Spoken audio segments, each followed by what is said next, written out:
On est bien là, hein, il fait bon. J'étais jamais venu au château de Grammont, c'est vraiment super joli. Donc voilà, on se retrouve pour notre première vidéo pseudo officielle sur la chaîne Motorstore. On a déjà posté un vlog précédemment, mais là pour le coup on va essayer de faire une vraie présentation de la BMW 120i qu'on est allé chercher il y a un mois du coup à Francfort. Le propriétaire était super sympa, vraiment.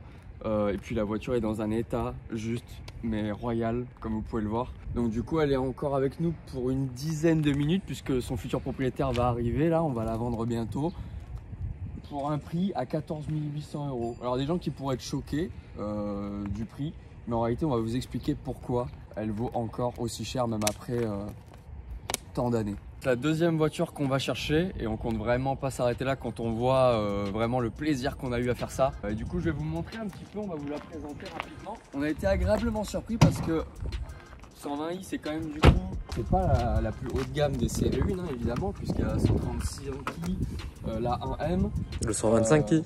Le 125i même au-dessus de celle-là. Et du coup on s'est vraiment dit qu'on n'allait pas être si choqué que ça, et puis au final elle nous a vraiment régalé parce que c'est vraiment la polyvalence à l'état pur. Alors au niveau des performances on est sur 170 chevaux et 210 Nm de couple, donc ce qui est plutôt pas trop mal. Pour le coup on perd vraiment pas l'esprit BM puisqu'on est toujours sur un moteur en position avant, longitudinale, propulsion. En revanche c'est un 4 cylindres en ligne, on peut pas en demander trop, mais c'est largement suffisant en tout cas pour ce que là on lui demande, ce qui fait que du coup elle est ultra polyvalente puisqu'elle a une consommation vraiment réduite, une puissance qui n'est pas non plus déconnante mais qui est largement suffisante pour se faire plaisir. Et c'est là justement tout le but de la 120i en fait. On lui demande absolument pas d'être ultra performante, on lui demande juste de pouvoir l'utiliser comme daily au quotidien et d'avoir autant de plaisir que de praticité, que de facilité d'usage. Et c'est vraiment ce qui nous a plu en fait. On était juste dans la conduite pure et apprécier le véhicule qu'on a au quotidien, et c'était vraiment c'est ça qu'on a le plus retenu. Et c'est ça qu'apparemment a aussi retenu la personne qui vient la chercher parce qu'il utilisera comme daily. Puisqu'il utilisera comme daily, et ça lui a vraiment... Enfin voilà, c'est une autre philosophie voilà, que de prendre par exemple une 125i ou une 130i. Il y a des gens qui disent bah, le prix il est presque aussi élevé que les voitures que ces séries 1 qui ont un 6 cylindres en ligne et qui sont beaucoup plus puissantes. Mais en fait on n'est pas du tout sur le même objectif de voiture. Donc voilà, c'est vraiment ça qu'il faut comprendre en tout cas. Et puis on reste quand même sur une voiture qui a un esthétique vraiment magnifique. Enfin, je veux dire, ce genre de coupe, on les retrouve maintenant sur des séries 2, sur des véhicules qui sont très chers. Et là, moi, je trouve que même pour tant d'années après, elle a quand même un physique, un esthétique qui qui s'est pas démodé. C'est toujours super beau à regarder. Et il y a les gens qui ne connaissent pas forcément les voitures et qui la voient, nous ont dit souvent, enfin je veux dire elle est neuve quoi. Les gens pensent que ça vient de sortir. Donc ça prouve bien que réellement le design il est encore là. Il est encore là et c'est pour ça que là je pense que sur des voitures comme ça, la cote se perdra pratiquement jamais après avoir avec les futures normes qui vont nous sortir, mais surtout sur les coupés en série 1 comme ça qui... Mais c'est extrêmement rare. On a eu énormément de mal à trouver déjà une série 1 coupée en bon état, saine, ouais. Et en plus en 120i c'était vraiment la motorisation on va dire la plus compliquée. Et du coup pour 1 tonne 3 et 170 chevaux, il me semble que le 0 à 100 est affiché à 7 secondes 7. C'est plutôt pas mal, c'est pas une foudre de guerre, mais en tout cas on a des bonnes sensations au volant, parce que c'est ça qui compte en réalité, c'est pas forcément les chiffres, mais avec cette voiture on a quand même des bonnes sensations, même si on est qu'à entre guillemets 7 secondes 7, ce qui est déjà plutôt pas mal, mais en tout cas il y a de quoi se faire plaisir. Et j'ai totalement oublié ce que je voulais dire après. Il faut pas oublier aussi qu'elle prend jusqu'à 7000 tours, 6008 exactement, et que du coup même en dehors de la puissance et du couple qu'elle peut apporter, quand on est dans la voiture et qu'on monte jusqu'à 6800 tours minute, on a vraiment une impression de vitesse, une impression de poussée du coup qui est différente par rapport au bruit, par rapport aux vibrations de la voiture, vu qu'elle monte quand même très haut dans les tours. Donc ça donne vraiment une sensation du coup où au final la puissance réellement qu'elle dégage c'est pas très important au niveau des sensations. Par contre vous allez voir après l'assise etc à l'intérieur, on va le présenter après, C'est vraiment une voiture assez particulière. Du coup, au niveau extérieur, il y a eu quelques modifications, donc pas mal de choses à noter, il me semble. Là, on a un petit pare-choc 1M. Avant, on avait le pare-choc pack M. Le petit pare-choc 1M avec les petites ailettes là qui recouvrent bien. On a la calandre en noir. Parce que normalement, tous les détails comme ça sont chromés. Quand on passe aux jantes ici, on voit que c'est les jantes du pack M avec le petit insigne ici. Donc ça, c'est la monte avec le pneu neige. Donc là, on a une auto recouverte par un covering en marron mat. En dessous, il faut savoir que l'auto, elle était grise Titan Silver de chez BMW. On a aussi... montre si tu veux, on peut montrer l'intérieur aussi. Donc l'auto, elle est grise Titan Silver. On peut l'apercevoir ici. Voilà, les entrées de porte n'ont pas été faites, mais finalement, je trouve que ça casse bien. Ça reprend aussi les détails avec l'intérieur qu'on verra juste après. C'est plutôt pas mal. Pour continuer dans le modif esthétique, les coques de rétroviseur sont noires. Le toit a été fait en noir aussi. On peut voir la superposition d'ailleurs du toit. Les feux en FCI, une FCI. Et on a aussi du coup le diffuseur M Performance. Elle est élégante et agressive à la fois. Donc elle passe partout. Exactement, elle passe partout, c'est ça. On n'est pas dans l'excès sur des autos où on a des béquets, des lames en rajout. Je trouve que déjà là le pare-choc comme ça il est vachement agressif. Mais il dénature pas la voiture. Bon alors peut-être que certains pourraient préférer des jantes avec 1 ou 2 pouces en plus. Peut-être noir, bon après ça c'est chacun ses préférences, mais grosso modo là c'est vrai qu'elle fait très sobre et pour les connaisseurs on sait à quoi on a affaire quoi. Qu'est-ce qu'on peut dire de l'intérieur de cette petite BM? L'intérieur, pas mal de choses. Déjà pour commencer, dès qu'on ouvre ça sur nos yeux, c'est de porte du pack M. Au niveau de l'intérieur, on retrouve tous les éléments des pack M, le sigle sur le volant bien évidemment, également sur le pommeau de vitesse. On fera peut-être un plan un peu plus rapproché tout à l'heure. Au niveau des sièges, on a tout d'abord ici, par le biais de ce bouton, le gonflage des latéraux du siège pour être mieux maintenu. C'est lesquels les boutons t'as dit? C'est ces boutons-là. D'accord, donc là on a... Ok, pour gonfler les... Pour les longs... D'accord, ok, pour les latéraux. Pour être mieux maintenu. Putain, c'est incroyable, je savais même pas ça. D'accord, pour gonfler les latéraux. Sur la majorité, sur les sièges ports. Hein.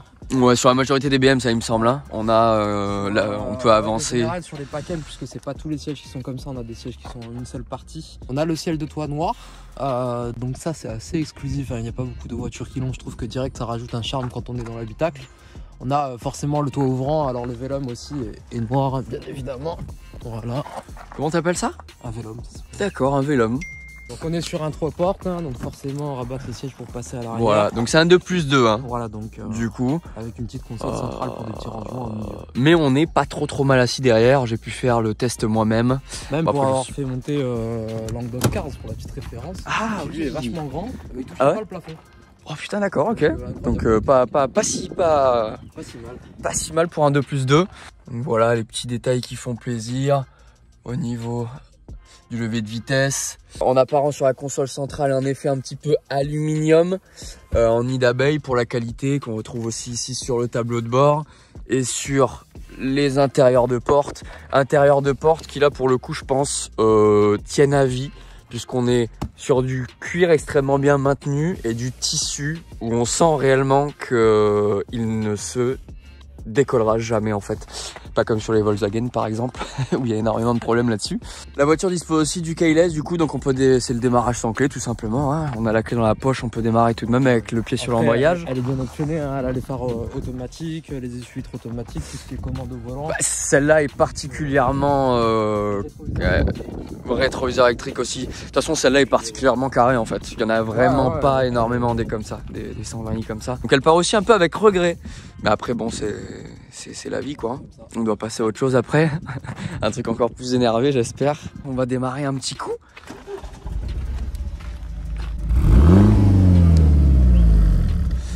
Vous entendez ce bruit un petit peu feutré tout de même. Monte un peu les gaz Johnny. Voilà. Pour le coup je trouve une sonorité très honnête. Qu'est-ce que tu en penses? Très honnête, très sympa dans les tours justement. Et là du coup pour ce qui est du coffre, bon alors il y a quelques trucs dans le coffre, mais comme vous pouvez le voir, du coup ça vous donne aussi un peu un ordre d'idée. Le coffre n'est pas très haut, en revanche il est assez profond. 370 litres pas mal hein, pour une auto de. Donc du coup cette voilà, catégorie. 370 litres c'est vraiment pas mal. Après il est du coup proportionné, elle fait ce qu'elle peut, mais du coup on en est là. Avec, Elle fait ce qu'elle peut mais elle le fait bien hein, finalement. Elle le fait bien. D'ailleurs Tom, il va falloir qu'on mette les plaques avant qu'il arrive le monsieur.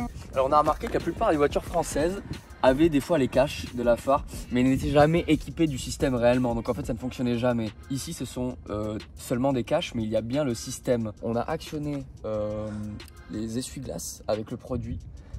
Le machin est sorti à une vitesse Mais quand il est sorti, incroyable. c'est qu'il est sorti, Je n'avais jamais vu en fait le système de la phare fonctionner sur une voiture. Déjà on avait Le été truc, surpris sur la Golf. là, il sort jusque là à une vitesse folle, on dirait.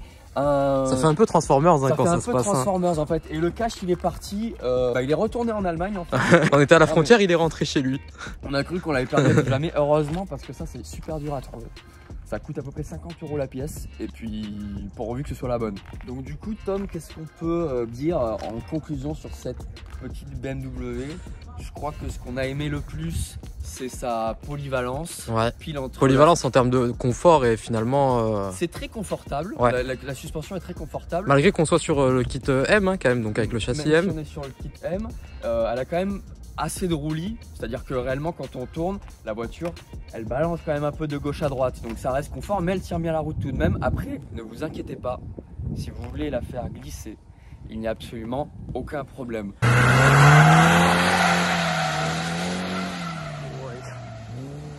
Il y a le DTC total, on va dire, le DTC moyen, et après il y a le mode circuit quoi, on va dire. Et en mode circuit, si on peut appeler ça comme ça, donc le DTC Off, de hein, chez complètement. Off, la voiture ne tient pas la route en fait de derrière. Elle ne tient pas la route. Elle tient la route, mais quand on veut. Elle ne demande qu'à glisser Voilà. la bagnole pratiquement. Vraiment, si on insiste, il n'y a aucun problème avec ça. Du coup, entre cet aspect-là, le fait qu'elle consomme sur l'autoroute, quand on est rentré, on faisait du 8 litres au 100. Un peu moins, je crois que 7 litres 7. Sur l'autoroute, de on mémoire. faisait du 7 litres 7, donc incroyable. Sur Enfin, moi, 1200 km hein, quand même à des vitesses. sur 1200 km, pour une voiture qui n'a pas de turbo aujourd'hui, c'est une consommation qui n'existe pas en fait. Entre la consommation, le fait qu'elle glisse bien, le fait qu'elle ait un beau bruit, bon, de par la ligne aussi, totalement assez puissante pour n'importe qui voudrait Pour utiliser tous les s'amuser. jours. Hein. Mais c'est en fait cette voiture, et puis avec la gueule qu'elle a, mais en fait qu'est-ce qu'on peut lui reprocher à la voiture? C'est un équilibre parfait entre tous Les les prix aspects sont- qu'on demanderait à un automobile. Si vous avez une 135i, bah, vous n'aurez pas autant de confort, vous allez consommer plus, à l'entretien ça va vous coûter plus cher,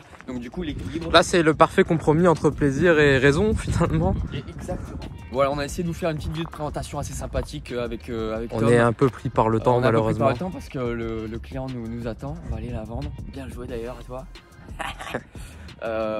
Puis voilà, première vidéo vraiment. Première vidéo, on va dire, voilà, on essaie de faire les choses bien petit à petit, mais on va monter crescendo, on va essayer de s'upgrade un petit peu, on va essayer de ramener les voitures encore mieux. Donc voilà, n'hésitez pas à vous abonner, ça nous ferait vraiment super plaisir. Aller faire un tour sur Instagram aussi. Et... Sur Instagram, mettre un petit pouce bleu à la vidéo, mettre la cloche de notification, là d'autres vidéos aussi qu'on va arriver, on fait des petits vlogs de temps en temps, un petit peu drôles, et puis on va essayer de faire des présentations un petit peu plus sérieuses aussi.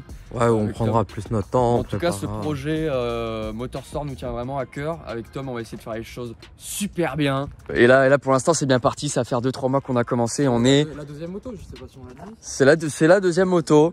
Et voilà, on est dans notre petite. D'ailleurs, vous pouvez aller voir le vlog de la Golf 6. Voilà, on a posté un vlog. Moins de la présentation, mais plus. Voilà, on l'a. de- C'est l'histoire de montrer un petit peu comment ça se passe. Même si on n'a pas eu le temps de tout filmer, parce que des fois, quand on est dans le feu de l'action et qu'on découvre en même temps que vous, on prend. Enfin, voilà, on n'a pas forcément le réflexe de sortir le téléphone. On se concentre, on peut pas se permettre sur certains moments de faire. De filmer et en même temps de regarder. Voilà, on n'y est pas encore totalement habitué.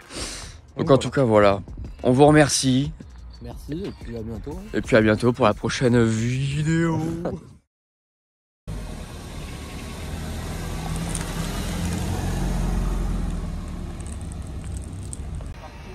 Elle est partie la petite 120i. Elle sera bien. Ouais. Bon, merci infiniment. Bah, merci. Et régale-toi en tout cas. J'espère que tu t'en profiteras bien.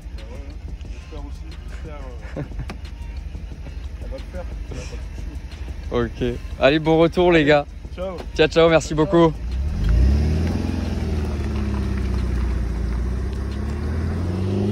Ciao, ciao.